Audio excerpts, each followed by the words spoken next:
Hello everyone, Thomas Ronhaar and welcome back to another video on this channel. Today we are here for another round of WR season number 14. We are here as you can see on a rainy spa and we're looking obviously to get a very good result around this track. On your screen right now are the standings from round 3 of Baku of our Carrollton. Believe won that race and is leading away very comfortably at this moment with 61 points. Jay Benham on 38 points, ourselves on 31 points. We're on 26. And I think with Nicholas Longley P5 with 25 points. He's only done one race, so that's fair play from Nicholas. And yeah, it's not looking very good at the very front so far, but I can tell you after this race, the standings will look a lot closer. Mainly because Aurora Carrollton is not participating in qualifying. Mainly because he had holidays and he couldn't arrive in time, so he's joining. I believe he joined in Q2, so he wasn't able to do it on the run. Anyway, moving on to our only lap in Q1. We don't quite know how the track is gonna feel. Obviously, I kind of pushed a tiny bit on the outlap to kind of have a reference of how the weather's gonna be like. As you can see, through radio, I had no confidence. I didn't know what was happening with the weather conditions, so kind of playing around with what's available, quick rise and what wasn't. You can see already, I'm not hitting every apex correctly. Just struggling at this moment in time with the right balance of the car, because this is a completely dry setup. This is not an inter setup. You can probably see by the apex I'm hitting is not looking amazing, but I knew for myself if I could just literally get to the line, it will be enough to get through, because I'm one of the last cars to cross the line. I believe only the Williams and the Alfa Romeo behind us are still having better condition than us, but they're only like 5 seconds behind us, so it's not going to make a massive difference. Many people have already crossed the line, as you just saw Duncan Hoffman go quickest with a 52.6. I believe we are currently on for a very low 52. Well, Patrick was kind of did, and actually what Jay Benham just did is kind of reference, and that's what we're kind of trying to aim for. I believe Odin Lawrence is about to cross the line and go professional fastest. No, he isn't. I think Jay Benham's going to stay at P1 for now. Going through the final chicane, through bus stop, just taking it very carefully. And on the exit, coming across the line, it's going to be a 52.2, and it's going to be P2 and Q1. So not too shabby at this moment in time, and yeah, pretty set about my run. So yeah, gonna move on to Q2 now. As you can see the results. Jay Benham going quickest, over a tenth. Then it's Patrick behind us, only a few rounds behind. We are a tenth and a half away from Jay Benham. Pretty good lap from Jake, and yeah, we just need to get a lap on the board, and now we need to move on to the second part of qualifying, and let's see what we can do. You might be thinking, again, one run. Well, the first one was invalid, and the weather conditions weren't quite up to 100% because it was still a giant track. So this is pretty much the only chance we are gonna have to get through into the last part of qualifying. As you can see, getting a bit of wheel spin on the exit. But still, 8 hammers up, and that's because the run before I absolutely went deep and did not hit the apes at all. Mainly because the track wasn't up to full grip yet. 8 hammers up at this point, and we're looking to gain even more time going into sector 2 and 3.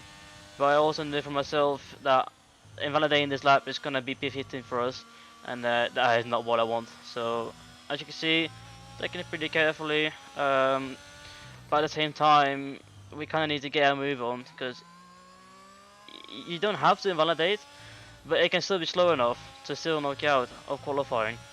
So through there again, taking a bit more risk because we're getting more confident with the car, and around the track and driving conditions I always felt pretty confident around here. Still 8 hammers up, as Stomach Paratis goes quickest with a 42 dead. So we're looking to get into the 41s ideally, going into Q3. Shanika Clay goes fast with the 41.93. Otis Lawrence goes quickest with a 0.88. I believe our delta is a 42.03.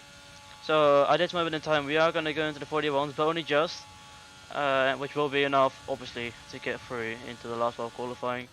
Breaking at the 100th for the boss of chicane, getting this up really nicely. Fourth gear, maybe missing a tiny bit of the apex in the final chicane. Beginning of the Falcon early, and just scraping into the 0.8. I believe it's a few rounds behind Otis Lawrence, who did a really good lap. So GG to him. As you can see, we needed the best conditions, and yeah, only 100 behind Otis Lawrence, and it's looking really good at this moment. Obviously, not having the best condition is not going to help. But you will see in the last part of qualifying that something did happen. You're gonna be seeing my last run in Q3, and you'll find out in my lap what exactly happened. But still gonna try my best, and hopefully get that on the board. Going to tail one, just breaking after the 100. Hitting the apex to the perfection. I don't know what's happening to me in tail one as far. Just can't get it right in this part of qualifying. So yeah, already I believe over a 10th lost at the very least there. Ideally in Q3 you want to be having, with my setup at least a 0.6 first, but you can see my first sector is a 7.9, which is not ideal, I must say. Once again, Tomek goes quickest with a 41.94. Which is a solid banker, especially knowing you just need a banker around this track. And yeah, the grip evolution on the track, or the track evolution on this track is massive. So we need to get lapped on the board. But as you can see on the exit, all fair skill will be validated, and you completely lose the car, and yeah, that's out. That's out in the last round qualifying. Never ever made a mistake this badly. What exactly happened is I had a snap, and then I had to let go of my wheel, and yeah, that was it pretty much. It's gonna be P10 for us. As you can see, Jake Benham eventually got pole by 4 thousandths out of Shanika Clay. Otis Lawrence on his debut for WR in Ferrari P3. It's on Pookie up there in P4, Tomek P5, and Rip P6. Alfie on his debut, having a few months break, straight up into P7. SRT left it in P8, and the two Dutchies of Dan Coughlin, and myself without a time in P9 and P10. So, not ideal, like I said. We need to get a bit of redemption in the race to have any chance to have a good result. But it's Spa, it's going to be extremely tough to overtake, especially with this low drag around the track. Anyway, 5 red lights, and away we go. And first race, absolutely not getting the traction on at all. So the start has not been ideal. Outside line though for the exit of turn 1, which is a better line, because you can then use the curve on the outside to get better traction. I believe there was a crash behind us of Warlem and I think one of the Williams. It might have been his teammate of Shanika Clay. I believe it might have been Alvaro actually. This time I should activate it, and that caused a VSC. Very early on in the race. It's not helping our fuel, obviously, because now we're gonna be saving a bit too much fuel. But yeah, we'll see at the end of the VSC. Right now, we're gonna be right on the tail of Duncan Offland, and we're gonna look and try and make a possible overtake going into the bus stop. But you can see front end just not quite gripping up as I wanted to. As Harvey Cowan is actually the guy that's attacking us instead of we attacking Duncan Offland.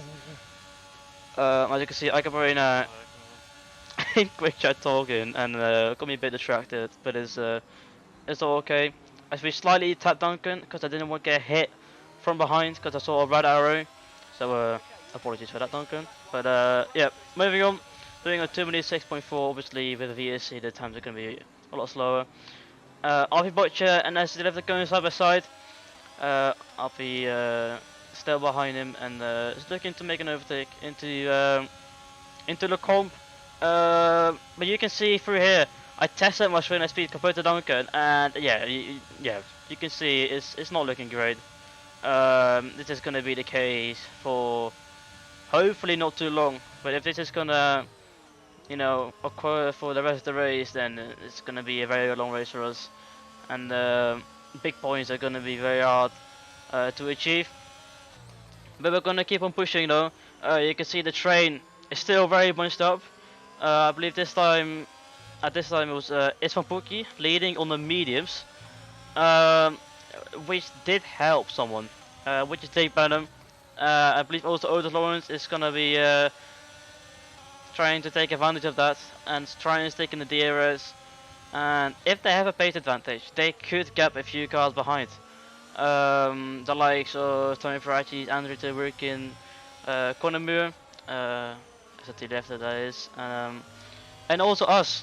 We need to stay in the DRS of Itson Pookie to gain a free position basically. As you can hear myself say, to my engineer, if Itson Pookie is indeed leading the race, I believe in a few seconds he is gonna say yes, and he's on the medium compound of tires. As I get confirmation right there that he is indeed leading the race. Sending the fastest lap of the race of a 45.3. We come across line to a 47.6. Obviously dirtier, didn't use the ERS, and also saving our tires ever slightly. So quite obvious I'm 2 seconds slower than him at this moment in time. Moving on though, all the way to lap 6. The ERS is now enabled, fortunately for us. You can see Conor Moore at the left once again is flashing. So very late we turn our overtake on, and yeah, I think this move was pretty much 10 out of 10. As you can see, there's actually contact out of us at Alfie Butcher spins round. Unfortunately for him, he didn't had enough confidence going into this race, and obviously it's going to be very hard to keep up with these quick people. And yeah, that's very unfortunate for Alfie, but he'll bounce back in the next few races, I'm sure. But now you can see Duncan is now leading the train, but hasn't got the errors. And I knew Andre didn't have much battery to play with, so I absolutely drained the battery. Andre lets us go, but Duncan doesn't. He tries to give him slipstream, but we have so much overspeed that we just go around the outside. We can actually sort of take the racing line, and we are up to P6, gained 4 positions, and in a space of 1 lap, we went from P10 to P6 around Spa. And yeah, this moment in the race was very crucial to get past these guys, because otherwise it would have been very hard to close the gap down to Shanika Clay and Tommy Parachis. Now, once again, Tommy Parachis going for the overtake on Shanika Clay on lap 10. You can see up ahead, Jay Benham and Otis Lawrence have cleared away from the park, and it's going to be very hard to keep up to those 2 guys. What we need to do, we need to save the ERS and save our tires, and eventually try and go for an overtake, because if you can't overtake around here with more ERS, then we have a setup issue. But I believe at this moment in time we did have pretty average spin speed. 45% battery. As you can hear, you say, I believe it's Tomek right now on 45% ERS. And we're obviously looking to try and save our battery to eventually try and maybe go for an overtake on those 2 guys ahead. Skipping on a few laps to lap 13, we're going to box this lap for a new set of mediums. Rain was scheduled, by the way, for the race, but we kind of guessed that it was never going to happen. You can see the cloud, it's very blue still, so it's looking unlikely it's going to be raining at any point during the race. You can see Jake Bynum just pitted, just come out ahead of us. We're going to try and close the gap to Jake Bynum and to Lawrence, who's about to take the lead. 2.2 second tip stop as always, and we're right behind Shanaka, trying to get a very good exit off this corner, as we did it pretty nicely. The gap is now 4 tenths, and I wanted to get past ASAP because I wanted to use my pace advantage and show my true pace against J Payne and Woods Lawrence to try and maybe put them under a tiny bit of pressure. I believe Otis Lawrence is leading his back at this moment in time, but you can see the gap is nearly 5 seconds, and to close that gap within 8 laps is gonna be near impossible. So we need some luck to be able to even get close to those guys. Um, at this moment in time, though, we are net P4 because there are still, I believe, 6 cars yet to pit. You can see the Alfa Romeo ahead of the Ferrari. It is on Fuki and he's on the half of our tire at this moment in time. As you can see, Lenny trying to go kind of working together because we wanted to sort of close the gap down together and trying to be as efficient as possible with the aeros and with the slipstream. Because otherwise, like I said, it's going to be impossible to catch. Moving on though, 3 laps, and we did quite well together with Shanaka. I believe we have been leading this small train for 2 laps now, as you can say thanks to Connor who left us through very nicely. Getting a warning. I believe I believe this was my my first warning of this race. So yeah, not too bad at this moment in time. We can always take some risk still. Get a second warning if needed to try and maybe close the gap down. You can see, I believe it was Ismail Foki still leading the train. Although I'm not sure if that's still the case, because there is ultimately a verified on the pack, and I believe he was in an incident at some point in the race. Although I'm not too sure about that. Nothing really happens until basically the last lap, because you can see we're about to head into the last lap of this race. We had amazing pace. We had the same tire life as Jake, and we managed to, in clean air, close the gap 5 tenths in the space of a few laps. So it goes to show that the pace was there this race. Although we have a lot of battery to play right now, it's gonna be pretty hard to get past Otis. He might make mistakes. It's his first race in this WR series. Um, of course, it's new to Otis to be able to race new guys, because PC, in my opinion, and you can probably all agree, is a far bigger challenge than console.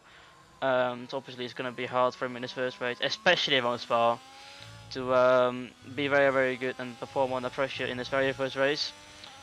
He did really well until the last, I believe the last 2 sectors. He made a few mistakes, but unfortunately for us, it's going to still be very hard to overtake. The gap is 9 tenths, and you can probably tell it's going to be P3, most likely.